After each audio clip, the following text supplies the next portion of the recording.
shakes Herbert's 100 harem. But I have to.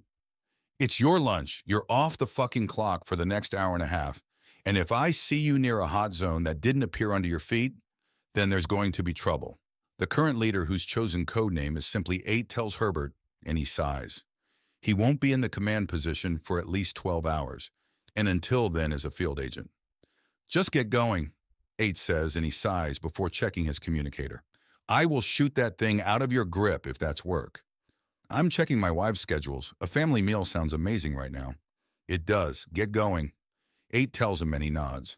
I suggest a shower and a change of clothing. You smell of arson. You tend to smell like the things you fight, Herbert replies and rolls his neck. I'll take a shower at home. It's not like we can hide the fact that the Undaunted are beating out wildfires that are popping up all over Centris. True. Now out. I'm still going to defend myself and my family, though. If someone tries anything, they're getting shot. Well, duh, 8 replies, and Herbert smirks before leaving. Not in the mood, he says, pointing a gun in the face of a cloaken who was on the approach as he leaves the Dauntless. The invisible figure that is nonetheless completely obvious to him backs away. He looks up towards the sky, past the ring of vaguely visible light from the plates, and into the galaxy beyond the blue sky. Hell of a time to leave, sir. But wherever you are, I'm sure you're causing thrice the chaos we have here. No doubt I'll have the news of what you're up to fall on my lap long after it's too late to do anything about it.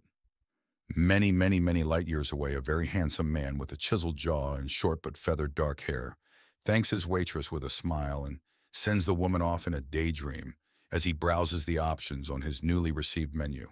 Well, not really. He already knows what he's going to order and is using it as a visual block for his browsing the news. He looks like he stepped off the more appropriate cover of a titillation magazine and then buttoned up his shirt. To say he had everyone's attention was an understatement, but that just meant that no one was paying enough attention to see the near-invisible distortion of a scanning drone slowly going around and giving everyone a surreptitious scan. Well then, my boy, it seems you found some entertainment. Good for you. He notes to himself with a dazzling smile that the state officer that's trying to get useful information on him finds very distracting. It was the fun thing about tyrannical regimes.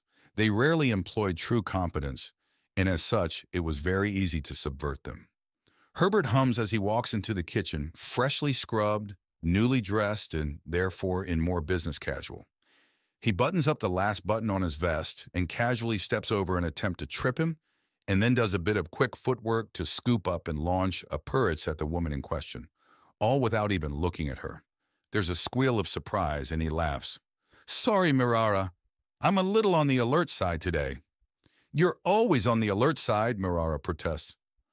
I am especially alert today, then, when he corrects himself as he heads to the fridge. I've been moving hard, though, so I need to eat something. Can I make you anything? Oh, are you grilling? Maybe. Our meat stores are pretty good, right? He asks, opening the fridges. It's more a many-section stasis chamber. Stasis sicknesses could be lethal, but would preserve a body flawlessly. But to preserve food, the only issue was if the stasis effect clung to the item in question. But it would take a toddler or someone with the mind of a toddler to be unable to wipe it off. We still have a seaquake tail? He asks in surprise as he pulls out the shrunken drawer. The gigantic shrimp tail was a colorful thing before being cooked, but also dirty, grit sticks to them easily to camouflage them. But clean them off and there's a rainbow of colors. We do! Oh my goodness, yes, Mirara exclaims, and he grins. All right, grab me the cooking oil and I'll fry this beauty up. Seaquake steaks for the feasting, he says, and the hidden girls on the ceiling start dropping down with exclamations of steak, and a few of them demanding to know if their ambush was off. Ambush was never on to begin with, girls, Herbert replies, pointing to the shining countertop and its rounded edge. I saw you all when I walked in. Now who wants some seaquake steak? The answer is everyone, meaning that there's only a small portion for each of them. He makes up his own with water infused with nutrient powder. It's mildly gritty and far from filling, but having an overly full stomach when you have to run around, sneak and fight is just asking to vomit if things start going even slightly wrong. Excuse me, he says as he grabs a Valran woman around the waist and vanishing with her before returning and doing the same to the stunned Lutrin she had been talking to, and only after he's cleared out the area. And then another quarter-second later, does the falling aircar finally crash down. There are several sonic booms as a figure that's nothing more than a blur opens the door to the sabotage vehicle and extracts the survivors of the bomb going off, and removes the dead body as well to lay her down near her loved ones. The sound of the booms and crunching of metal, shattering of glass and breaking of plastic all hit around the same time, and the unholy cacophony assaults the senses, even as Herbert finally stops moving in pants. At his small size, moving at those speeds is not recommended. It's not about energy or friction. Axiom takes care of that.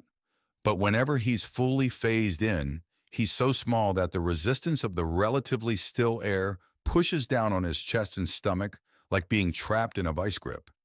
Needing to move fast is one thing. Needing to do it while barely able to breathe is another.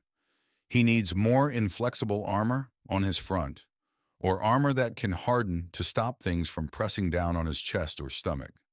All right, all of you get under. Right, Slobes can't move without the muck, sorry, he begins to say as he picks up the clearly traumatized and horrified Slobe that's producing lime green slime from the core he rescued. He gives her enough time to get a thin layer at least and picks her up. Make 1 bump if you want somewhere dry, 2 if you want something wet. 2 bumps rise up as he leads the living further away from where the air cars are zipping around. A nearby restaurant has people cowering in it, and he requests a pitcher of water and then uses it to help hydrate the Slobe woman a bit before placing her down on a table when she has enough slime to make a tendril that reaches into the pitcher to let her drink at her own pace. She drains it dry in 5 seconds, and he gets her a refill before opening up a wrapped nutrition brick that she grabs from him and absorbs to start producing more and thicker slime that quickly starts to take the form of a small child. Well, that was the scariest thing that ever happened to me, the slob states, and Herbert shrugs. I suppose. Now, if you'll excuse me, miss, I need to get moving. Herbert says, all of Centris has gone mad, and there's this kind of silliness all over this place. Silliness?